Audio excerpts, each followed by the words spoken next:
ఐపీఎల్లో చాన్నాళ్ల తర్వాత ఓ తెలుగు కుర్రాడు తన సత్తా ఏంటో చూపించాడు. ఐపీఎల్ 2024లో భాగంగా పంజాబ్ కింగ్స్తో మ్యాచ్లో సన్ రైజర్స్ హైదరాబాద్ ఆటగాడు ఆంధ్ర ఆల్రౌండర్ నితీష్ కుమార్ రెడ్డి ఆకాశమే హద్దుగా చెలరేగాడు. క్లాసెన్, మార్క్రమ్ వంటి వరల్డ్ క్లాస్ ఆటగాళ్లు విఫలమైన చోట ఈ ఆంధ్ర ఆటగాడు సత్తా చాటాడు. 28 పరుగులకే 2 వికెట్లు కోల్పోయిన సమయంలో క్రీజులోకి వచ్చిన నితీష్ ప్రత్యర్థి బౌలర్లపై ఎదురుదాడికి దిగాడు. ముందు ఆచితూచి ఆడిన నితీష్ క్రీజులో కాస్త సెట్ అయ్యాక బీభత్సం సృష్టించాడు. ఒకవైపు వికెట్లు పడుతున్నప్పటికీ నితీష్ భారీ సిక్సర్లతో విరుచుకుపడ్డాడు. ఓవరాల్గా ఈ మ్యాచ్లో 37 బంతులు ఎదుర్కొన్న నితీష్ 4 ఫోర్లు 5 సిక్సర్లతో 64 పరుగులు చేశాడు. అద్భుత ఇన్నింగ్స్తో జట్టుకు 182 పరుగుల భారీ స్కోర్ను అందించాడు.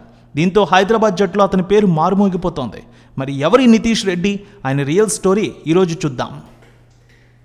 కాకి నితీష్ కుమార్ రెడ్డి 2003 మే 26న విశాఖపట్నంలో జన్మించారు. నితీష్ రెడ్డి తండ్రి ముత్యాల్ రెడ్డి. ఆయన హిందుస్థాన్ జింక్లో పనిచేసేవారు. నితీష్కు చిన్నతనం నుంచి క్రికెట్ అంటే ఇష్టం. సాధారణ దిగువ మధ్యతరగతి కుటుంబం వారిది. ముఖ్యంగా నితీష్ సక్సెస్ వెనుక ఆయన తండ్రి ముత్యాల్ రెడ్డి త్యాగం ఎంతో ఉందని చెప్పాలి. కుమారుడి కెరీర్ కోసం ఆయన ఏకంగా ఉద్యోగాన్ని మానేశారు. నితీష్ రెడ్డి 5 ఏళ్ల వయసులోనే క్రికెట్ ఆడడం మొదలుపెట్టారు. హిందుస్థాన్ జింక్ కంపెనీ గ్రౌండ్స్లో క్రికెట్ మ్యాచ్లు చూస్తూ పెరిగాడు అతను. ప్లాస్టిక్ బాల్తో తన ఆటను ప్రారంభించాడు. ఆ తర్వాత తండ్రి ప్రోత్సాహంతో క్రికెట్ను కెరీర్గా ఎంచుకున్నాడు. అయితే ముత్యాల్ రెడ్డిని ఉదయ్పూర్ ట్రాన్స్ఫర్ చేయడంతో కుమారుడు కెరీర్ కోసం ఆయన ఉద్యోగానికి రాజీనామా చేశారు. ఈ నిర్ణయంతో బంధువులందరూ కూడా తండ్రిని మందలించారు. అయినా ఆయన ఎవరి మాట వినలేదు. కుమారుడి కెరీర్ కోసం ఆయన ఈ నిర్ణయాన్ని తీసుకున్నారు.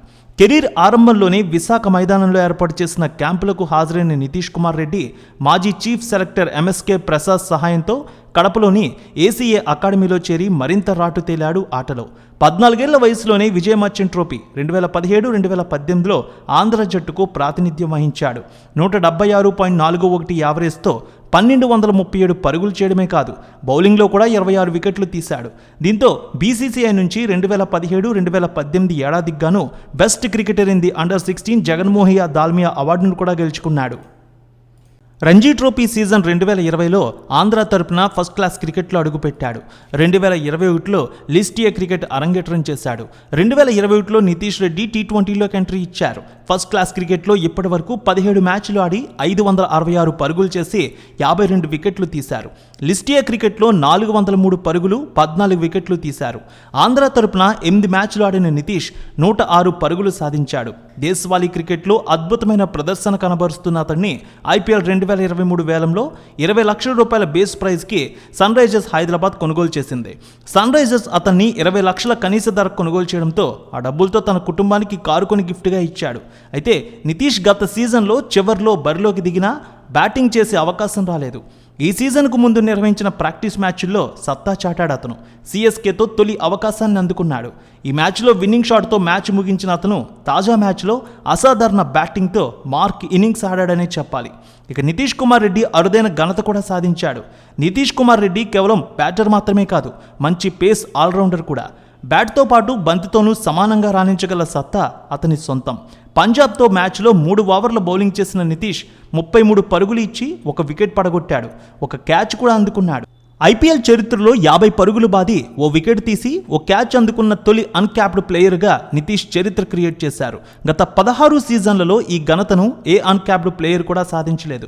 అంతర్జాతీయ క్రికెట్లో దేశం తరపున ప్రాతినిధ్యం సాధించని ఆటగాళ్లను అన్క్యాప్డ్ ప్లేయర్గా పిలుస్తారు. సో ప్రస్తుతం 17వ సీజన్తో కలిపి ఎంతోమంది అన్క్యాప్డ్ ప్లేయర్లు ఐపీఎల్ ఆడారు. కానీ ఈ అరుదైన రికార్డును నితీష్ ఒక్కడే సాధించారు. ఈ విజయంలో కీలక పాత్ర పోషించిన నితీష్కు player of the match award దక్కింది. నితీష్ కుమార్కు తన ఐపీఎల్ కెరీర్లో ఇదే తొలి హాఫ్ సెంచరీ. అదేవిధంగా బౌలింగ్లో కూడా 1 వికెట్ కూడా పడగొట్టాడు. ఈ మ్యాచ్ అతనికి జీవితాంతం గుర్తుండిపోతుంది. గత సీజన్లో సన్ రైజర్స్కు వచ్చిన నితీష్ ఓ ఇంటర్వ్యూలో స్టార్ హీరో పవన్ కళ్యాణ్ గురించి మాట్లాడారు. మ్యాచ్కు ముందు జానీ సినిమాలోని నారాజు గాకురా మానయ్య అనే సాంగ్ వింటానని, అది తనలో ఎంతో శక్తిని తీసుకువస్తుందని తెలిపాడు. పవన్ కళ్యాణ్కి అతను వీరాభిమాని. అలాగే విరాట్ కోహ్లీ ఆటను ఎంతో ఇష్టపడతాడు నితీష్. టీనేజ్లో ఉన్నప్పుడు టాప్ ఆర్డర్లో బ్యాటింగ్కు వచ్చేవాడు. అదే సమయంలో న్యూ బాల్ బౌలర్గాను రాణించేవాడు. అయితే నితీష్ రెడ్డిపై అది ఒత్తిడి పెంచే అవకాశం ఉండడంతో కోచ్లు అతన్ని మిడిల్ ఆర్డర్లో బ్యాటింగ్కు రమ్మని చెప్పారు. 2020లో పేస్ ఆల్రౌండర్గా ఆంధ్ర జట్టుకు ఎంపికైన నితీష్ రెడ్డి 2021 నుంచి జట్టులో రెగ్యులర్ సభ్యుడయ్యాడు. వరుసగా 2 రంజీ సీజన్లో 25 వికెట్ల చొప్పున తీసిన నితీష్ ఈ సీజన్లో ఆంధ్ర తరపున లీడింగ్ వికెట్ టేకర్గా కూడా నిలిచాడు. నితీష్ యార్కర్లు వేయడంతో పాటు బౌన్సర్లు కూడా వేస్తాడు. డెత్ ఓవర్లోనూ బౌలింగ్ చేయగలడు. హిట్టింగ్ చేస్తున్న నితీష్ రెడ్డిని ఐపీఎల్ 2024లో ఫినిషర్గా ఉపయోగించుకోవాలని ఎస్ఆర్హెచ్ భావించింది. ఈ క్రమంలోనే చెన్నైతో మ్యాచ్లో లోయర్ మిడిల్ ఆర్డర్లో దింపింది. 8 బంతుల్లో 14 పరుగులు చేసి జట్టును విజయ తీరాలకు చేర్చాడప్పుడు. ఇక పంజాబ్పై ముందుగా బ్యాటింగ్కు వచ్చి సూపర్ ఇన్నింగ్స్ ఆడాడు. ఐపీఎల్లో హాఫ్ సెంచరీ చేసి 4వ ఆంధ్ర క్రికెటర్గా నిలిచాడు. ఇంతకుముందు వేణుగోపాలరావు, అంబటి రాయుడు, శ్రీకర్ భరత్ మాత్రమే ఈ ఫీట్ అందుకున్నారు. నితీష్ మరింతగా చెలరేగాలని తెలుగు ఫ్యాన్స్ కూడా కోరుకుంటున్నారు. బ్యాటింగ్, బౌలింగ్ రెండిట్లోనూ రాణిస్తున్న నితీష్ రెడ్డికి మన టీమిండియాలో మంచి భవిష్యత్తు ఉండాలని మనం కూడా కోరుకుందాం.